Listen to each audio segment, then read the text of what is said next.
먼저 온실가스 프로토콜하고 그다음에 ICT 기술을 이용해서 어떻게 탄소 중립을 실현할 수 있을까? 이런 이야기고요. 먼저 첫 번째 목차는 개요 목차에서 온실가스로 인한 지구 온난화의 영향 이렇게 되어 있고요. 예. 화석연료 사용이 주요한 이유이다. 네, 이런 거고. 네. 그런데 이것들이 어떤 지금 부작용이 일어나느냐? 이제 기후변화로 가뭄, 집중호우, 빙하 유실, 뭐 이거로 인한 해수면 상승, 자, 이런 것들이 전부 재해가 돼서 발생하고 있다. 네, 그래서 온실가스 배출 억제를 하고 기후변화에 대응하기 위한 노력들을 엄청나게 지금 하고 있는데, 이제 국제협약이라든지 또는 기업들이 다각적인 노력을 하고 있다. 이제 대표적인 예를 많이 들으셨을 거예요. 교토우정선화 파리협정. 그래서 이제 이 부분이 꽤 1997년이면 꽤 이른 시점이죠. 생각보다. 그래서 선진 37개국 EU가 참여해서 자, 온실가스 배출량을 감축하자. 자, 1차 오토미프로 2차 18%. 근데 이때는 미국, 중국, 인도 등 주요국이 미가입했어요. 이거 한때 막 뉴스에 많이 나왔죠. 미국이나 중국이 가입하자는데 이게 무슨 효과가 있냐. 더군다나 특히 중국. 그래서 이제 이거를 이제 이 의식해서 이 다시 파리 협정을 또 하는 거예요. 그래서 2015년에는 모든 당사국 195개국이나 이제 참여를 했어요. 그래서 이때는 이제 구체적으로 몇 프로 이런 게 아니라 온도 상승을 2도 미만으로 유지해야 한다. 그런데 가능한 한 1.5도 이내로 유지해야 한다. 이렇게 목표가 명확해졌어요. 그리고 모든 가입국은 배출량 감축 목표, 그래서 NDC, Nationally Determined Contribution 이렇게 해서 배출량 감축 목표를 제출을 하고 5년마다 향상해서 제시하라. 이렇게 해서 의무화가 돼버린 거죠. 네, 그리고 이 온실가스 배출량에 대해서 국제적으로 이제 거래를 할 수 있도록 하는 네, 이런 게 이제 생긴 거예요. 그리고 RE100 많이 들어보셨죠? Renewable Energy 100%. 그래서 재생에너지를 100% 쓰는 쪽으로 가게 되면은 이제 이 지구 온난화에 이 탄소 배출하고 이제 상관이 없어지는 거예요. 그래서 기업 사용 전력의 100%를 재생에너지로 사용하자라고 하는 이제 국제 캠페인. 애플은 이미 2020년에 달성을 했대요. 근데 삼성전자는 2020년에 가입을 할 거고, 이게 지금 국내에서의 분위기랑 해외 분위기가 사뭇 달라요. 해외에서는 이게 거의 이 정도까지 해야 되나 싶을 정도로 어마어마하게 노력을 해요. 근데 국내는 사실 조금 덜해요. 최근에는 심지어 컴퓨터 안에 서버 있죠. 서버 안에다가 발열량을 줄이기 위해서 거기에 냉각 액체를 집어넣는 방식으로 서버를 만드는 쪽까지 가고 있어요. 왜냐하면 전기를 쓰는 것도 쓰는 거지만 발열량 때문에 냉방기를 돌리는 게 어마어마하거든요. 이 냉방기 전력이 어마어마하기 때문에 이 부분 때문에 그걸 줄이려고 하면 발열을 애초에 서버에서 안 되게 억제를 해야 되잖아요. 그래서 저 정도까지? 서버 안에 저거까지 넣어야 돼? 싶을 정도로 어마어마하게 노력을 하고 있어요. 근데 이게 우리나라는 지리학적으로 재난이 좀 덜한 지역이에요. 그래서 이게 우리가 못 느끼는 거예요. 그런데 미국이나 유럽 지금 얼마나 심각한지 뉴스 듣고 계시죠? 네, 그런 데서는 이게 이제 필사의 어떤 목표, 인류 생존 자체를 이어가는 거니까 여기까지 가고 있는 상황이에요. 그래서 이 부분에 대해서 상당히 이제 이슈가 되고 있고 논문제 게재가 이 섹션으로만 전부 다 차 있을 정도로 정보가 게재. 그래서 나왔기 때문에 아마 이 부분이 이제 트렌드나 또는 미래를 위해서도 문제 출제가 되는 가능성이 되게 높을 수 있다. 네, 그래서 이제 이 분야에서 이 언급되는 용어들을 우리가 먼저 이해를 해야 되는 거잖아요. 그래서 이제 두 번째로 온실가스 프로토콜과 탄소 배출 거래 이제 요거에 대해서 설명하라라고 요구성을 냈고, 자, 온실가스 프로토콜이라는 게 뭐냐? 온실가스의 배출량을 계량하고 측정한다는 거죠. 그리고 관리 보고를 하기 위해서 세계자원연구소하고 세계 지속 가능 발전기업 협의회. 그래서 이제 공동으로 개발을 했다. 근데 이 프로토콜 자체가 세 가지 범주로 정의가 되어 있다는 거예요. 스코프 1, 2, 3. 이 부분은 지금 KESG라고 하는 전에 문서 카페 올라간 거 보셨죠? 네, 거기 앞단의 그 항목에 보면은 이게 나와요. 그래서 스코프 1, 2, 3가 뭐지? 거기에서 이거 설명을 안 하거든요. 근데 그 문서를 이해하려면 이게 이제 이걸 알아야 돼요. 그래서 스코프 안은 뭐냐? 직접 배출량이다. 이건 기업이 자기 자신의 고유 활동을 하면서 탄소 배출을 직접적으로 한다는 뜻이에요. 그다음 스코프 2는 간접 배출량. 이거는 기업이 에너지를 구매해서 사용할 때 이제 발생하는 거예요.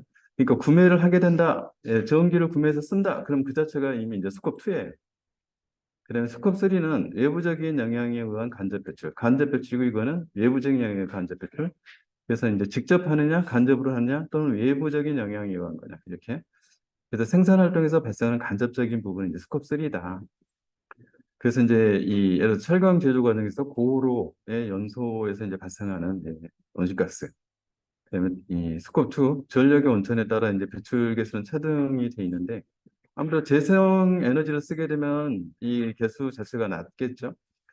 근데 이제 석탄 이런 것을 이제 쓰게 되면 높은 거죠. 그다음에 이제 제품 생산 단계에서 포장해서 뭐 운송한다 이런 때도 이제 온실가스가 발생하죠. 그래서 이제 옆에 그림은 뭐냐면 요거 지금 이제 좀 안 보이죠, 잘. 근데 어쨌든 요것의 이름은 광산이에요, 실제로. 그래서 석탄을 채굴하고 있는 거예요. 그다음에 여기는 화력발전소예요. 그래서 이제 여기서 발전을 하고 있는 거예요. 그다음에 여기는 전력회사예요. 그러면 화력발전소는 국내 같은 경우는 뭐예요? 남동발전소. 발전소 따로 다 회사로 별도로 있죠. 이 전력을 다 공급해서 이 가정에 공급해 주는 데 어디예요? 한국전력. 네. 그래서 역할이 다르죠. 네.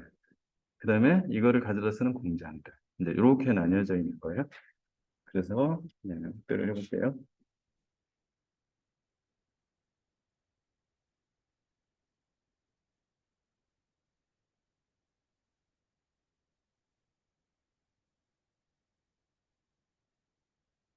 네. 그래서 이제 연료를 생산하고 전기를 생산하고 이런 이야기죠.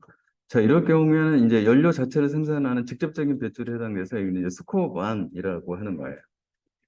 그다음에 이쪽으로 나중에 보내줄 거예요. 그래서 A 입장에서는 이거 스코프 3, 외부 간접에 해당되는 거죠.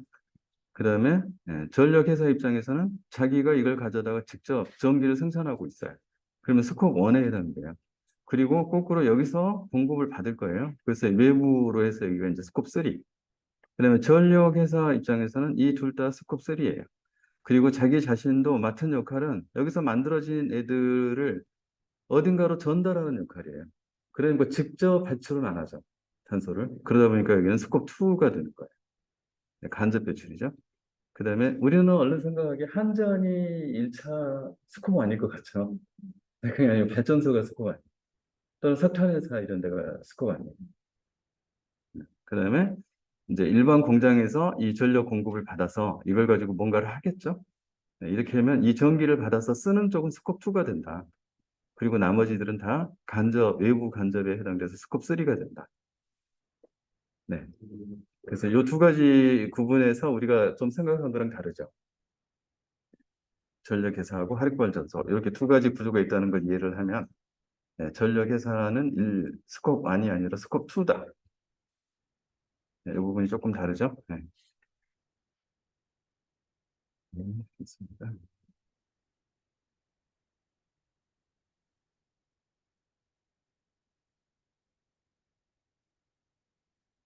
네, 그래서 이제 탄소 배출 거래라고 하는 게 이제 가능하다. 그래서 탄소 배출권을 시장에 사고 파는 거래가 가능하다. 그래서 이제 배출 허용량에 대해서 이제 여유가 있는 기업이 생기고 부족한 기업이 생긴다. 네, 이걸 이제 서로 거래하는 구조. 그래서 할당 배출권이라고 하는 개념이 있어요. 이건 이제 온실가스를 배출할 수 있는 권리. 내가 그 목표로 하는 이제 이 탄소 관련된 중립, 목표로 하는 중립에 영향을 미치지 않으면서 이 수준까지는 내가 배출해도 돼라는 게 이제 할당 배출. 그다음에 상세 배출권. 내가 노력을 해서 배출하는 것뿐만 아니라 감축을 할 수도 있어. 그럼 이제 감축으로 인정받은 양.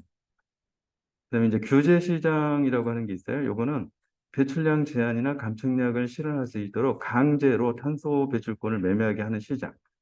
이제 이게 EU의 탄소 배출권 거래 제도. 이제 이 시장을 이제 규제 시장이라고 보는 거예요. 그래서 할당량을 초과하는 기업 여기서는 추가적인 배출권을 구매를 반드시 해야 한다. 그다음에 자율적 시장으로 나눈 쪽은 여기서 말하는 상세 배출권을 이제 자발적으로 거래할 수 있는 이 시장을 자율적 시장이라고 말한다. 그래서 어느 정도 지금 이제 절감을 했다라고 인정을 받을 거냐, 상세 배출권. 이거는 이제 국가가 해줄 수도 있고 국제기구가 해줄 수도 있다. 네, 그걸 가지고 한다는 거고, A기업과 B기업이 있는데, 이만큼 나는 배출할 수 있어라는 할당량이 있고, 실제로 배출은 이만큼 하고, 이 정도는 상세에서 남았어요. 근데 여기는 할당량을 초과해서 이만큼까지 지금 이제 실제 쓰고 있어요. 이게 실제. 할당은 요만큼 받았는데, 그러면 요만큼 모자라잖아요. 그러면 이거를 시장에서 서로 돈 주고 사고 팔고 할 수 있다. 근데 이것이 노리는 건 뭐예요? 돈 주고 계속 사면은 기업 경쟁력 측면에서 원가가 늘어나죠. 원가가 나게 되면 결국에는 상품, 서비스의 단가가 올라가겠죠? 또는 이윤이 줄거나.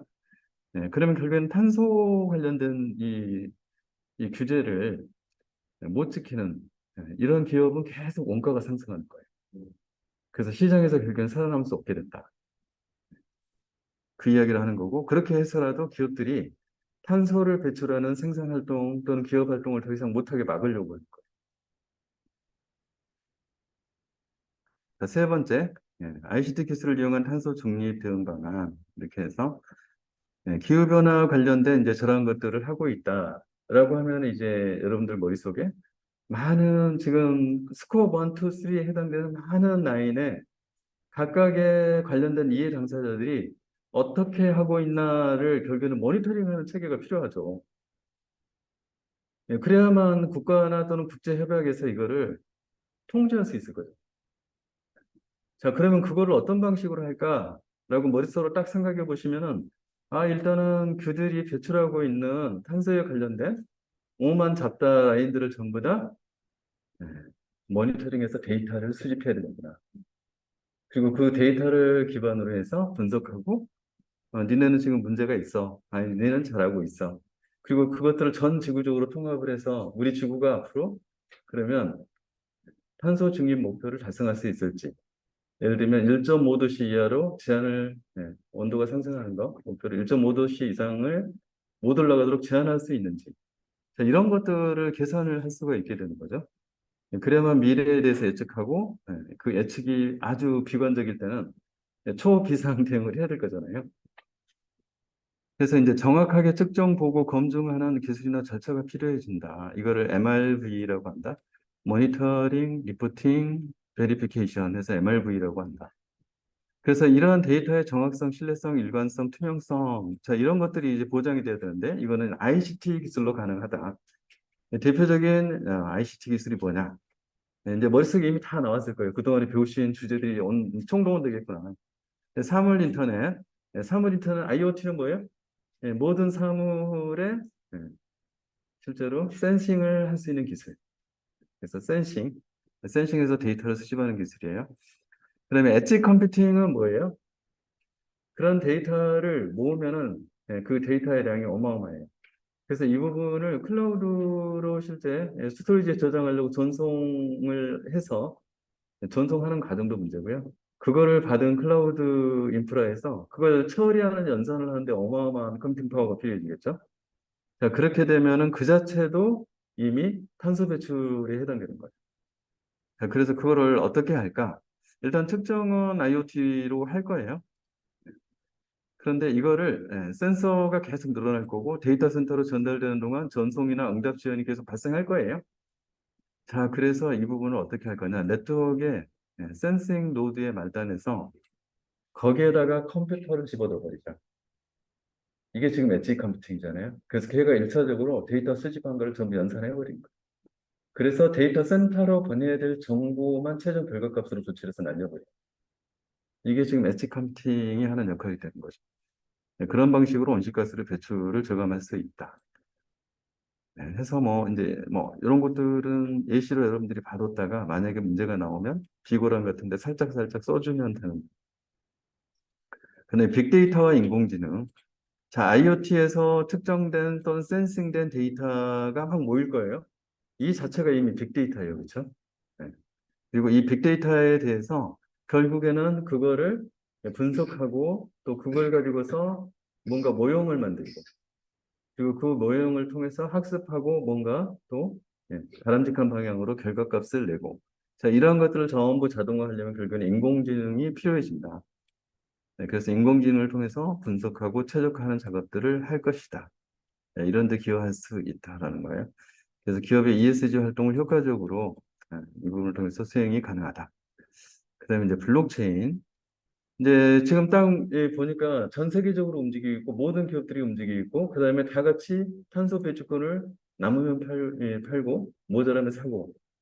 자, 이런 식으로 또 통제하는 입장에서는 탄소 배출을 얼만큼 하고 있는지 데이터를 정확하게 봐야 되잖아요. 이거 속이면은 많이 배출했는데 속여가지고 빼먹을 수 있죠. 자, 이런 문제가 발생하기 때문에 결국에는 그 모든 이 흐름에서 데이터의 신뢰성을 보장하는 방법이 무엇일까 다자간에 이게 우리가 잘 알고 있는 블록체인이에요. 그래서 이제 분산 처리 방식에서의 데이터의 신뢰성 이거는 이제 블록체인 기술을 이용해서 보장을 하려고 하는 거고 그다음에 재생에너지나 탄소 배출권 이런 것들이 원산지 증명이 가능하다. 이게 이제 한번 블록에서 검증을 하고 나면 계속 흘러가는 데 이변조가 불가능하잖아요. 그래서 추적하게 되면은 이제 원천 최초에 무엇이었는지까지 그래서 이 사기를 치지 못하게 만드는 이제 이게 원래는 저희가 이 축산이나 의약품, 농수산 이런 쪽에서 원산지 증명하는데 블록체인을 쓰는 이유가 이거잖아요. 중간 유통 과정에서 국산이 아닌 외산을 가져다 국산이라고 사기친다든지 이런 것들은 좀 블록체인 기술로 막을 수 있다. 그다음에 스마트 계약, 스마트 컨트랙트를 통해서 거래가 자동으로 이루어지는 이게 이제 결국은 탄소 배출권 시장에서 굉장히 필요한 거죠. 이렇게 해서 특정 조건이 차면은 서로 이 사고 팔게 할 수 있는 그런 거. 그리고 이제 이 과정에서 사기나 위조가 일어나지 않게 하는데 블록체인이 필요하다. 이런 이야기고요. 네, 지금 요 왼쪽의 그림은 이제 요것도 나중에 파일을 드릴 거예요. 그래서 요 결국에는 딱 보시면 여기 끝에 말단에 뭐예요? 뭔가 탄소를 배출하는 애들이 잔뜩 모여 있는 거고 여기에 지금 뭐 컴퓨터 어쩌고저쩌고 막 돼 있죠. 네, 이 각각의 말단에는 전부 IoT 센싱 기기가 장착이 돼 있을 거예요. 애들이 데이터를 막 모아서 여기 노드에 날릴 거예요. 그럼 이 노드에서 이거를 일차적으로 받아서 연산을 해버린다 그러잖아요. 이게 결국에는 이 서버 컴퓨팅 이것들이 전부 다 엣지 컴퓨팅이죠. 그래서 이 엣지 컴퓨팅 기반으로 이제 네트워크단을 통해서 최종 데이터 센터에 필요한 데이터만 전달. 이런 구조로 되어 있는 그림. 그다음에 지금 뭐 이 스코업 아니든 투든 이 각각의 이해 당사자들이 모여서 있는데 이들 간에 서로 뭔가 거래가 일어날 거예요. 이 부분에 대해서는 블록체인 기술을 이용해서 최초의 그 데이터가 센싱되고 예를 들어서 측정값이다. 그러면 그거를 블록 형태로 검증해서 기록을 해놓는다는 거예요. 그러고 나서 이것들을 관리하는 기관들이 서로 계속 의사소통을 할 때, 이해 당사자들이 의사소통을 할 때, 그 블록을 계속 이용을 해서 그냥 흐르고 흘러서 신뢰성, 투명성을 보장하는 이런 구조를 만들겠다. 이제 이런 데 사용할 수 있다라는 거예요. 그래서 이제 여기는 지금 아리백 플랫폼 이렇게 돼 있죠. 여기 이제 블록들을 계속 사용하는 과정들이고 여기서는 이제 특정 제어 어떤 정보들을 이쪽으로 주게 되면 그 정보를 또 블록체인으로 이변조가 불가능하도록 계속 만드는 이런 구조들이 가능하다. 네. 이게 이제 온실가스 프로토콜과 ICT 기술을 이용해서 어떻게 탄소 중립에 기여할 수 있나에 대한 이야기예요.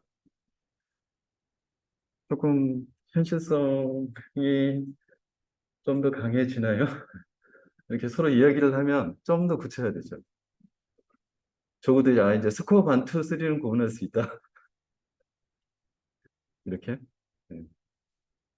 그다음에 탄소 배출권 설명해봐 그러면 그림으로 남는 애 할당 받은 양이 있고 그다음에 상세할 수 있는 양 이것들을 서로 주고받고 팔고 그다음에 강제로 이제 규제해야 될 시장 자율적인 시장 자 이런 개념들만 계속 남아 있으면 그러면 그림으로 이걸 표현할 수가 있잖아요. 그렇게 머릿속에 지금 정리를 하고 계신 거죠? 네. 그다음에 이걸 ICT에서 대응하는 것은 이제 밑바닥부터 시작하는 거예요. 실제로 쓰고 있는 이 공장에서의 데이터 결국에는 뭐 탄소 배출에 관련된 전력 사용이라든지 또는 실질적으로 배출하고 있는 가스의 양이라든지 자, 이런 것들 IoT로 센싱해서 데이터를 모은다. 네, 이것들을 중간에 엣지 컴퓨팅 노드에서 전부 연산 처리해서 결과값만 데이터 센터로 보냈다. 그리고 이 과정에 전반적으로 관리 통제가 일어나는데 그 관리 통제에 대한 데이터의 신뢰성, 투명성을 확보하기 위해서 블록체인에다가 블록에다가 그 녀석을 다 기록하게 만든다. 네, 그렇게 해서 블록체인 기반으로 전체 데이터를 관리해.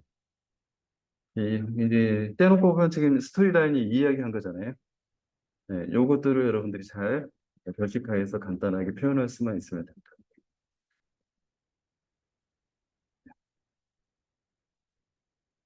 그래서 이제 요러한 게 탄소 중립 방안이 되겠다.